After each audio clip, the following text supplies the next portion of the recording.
Depois de ser humilhado e castigado na cruz pelos homens, durante 3 horas a terra é envolta em espessas trevas.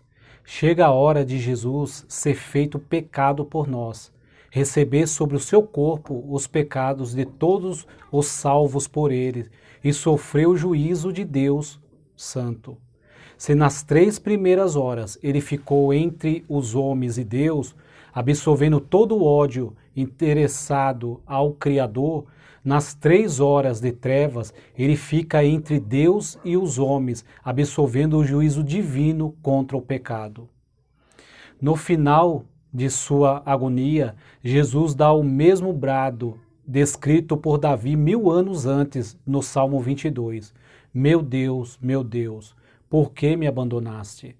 O Evangelho de João revela as palavras que trazem consolo a todo pecador que esperava que Deus resolvesse a questão do pecado.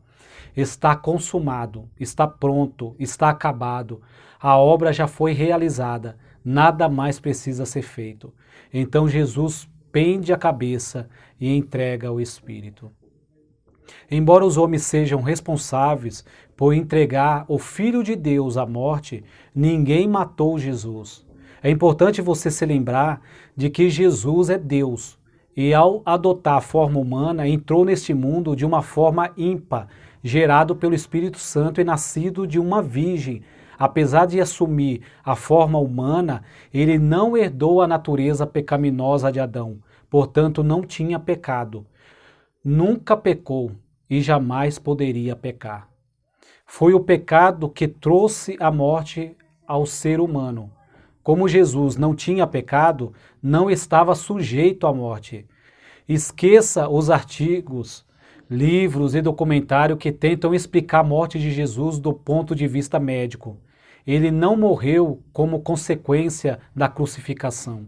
Ele simplesmente deu sua vida. Ele decidiu morrer e morreu, algo que nenhum de nós é capaz de fazer com as mãos e os pés atados. No capítulo 10 do Evangelho de João, ele prometeu que daria a vida por suas ovelhas e também mostrou que morrer seria um ato voluntário. Ele tinha o poder de morrer e de voltar a viver. Jesus disse: "Por isso é que meu Pai me ama, porque eu dou a minha vida para retomá-la. Ninguém a tira de mim, mas eu a dou por minha espontânea vontade.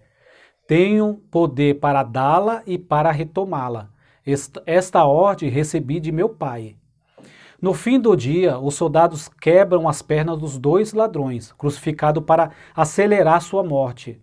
O diafragma de alguém pendurado de braços abertos e sem apoio para de funcionar e a pessoa não consegue respirar.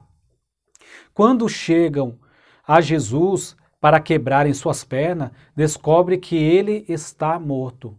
Então o soldado enfia sua lança no lado de Jesus e sai sangue e água. Durante séculos, milhares de animais foram sacrificados para permitir que o sacerdote de Israel entrasse na presença de Deus, levando o sangue de uma vítima inocente. Agora, o sangue do verdadeiro Cordeiro de Deus está disponível para purificar todo aquele que crê em Jesus e torná-lo apto a entrar na presença de Deus sem ser consumido. O sangue de Jesus, seu Filho, nos purifica de todo o pecado. Você crê nisso? Nos próximos capítulos, Jesus é sepultado.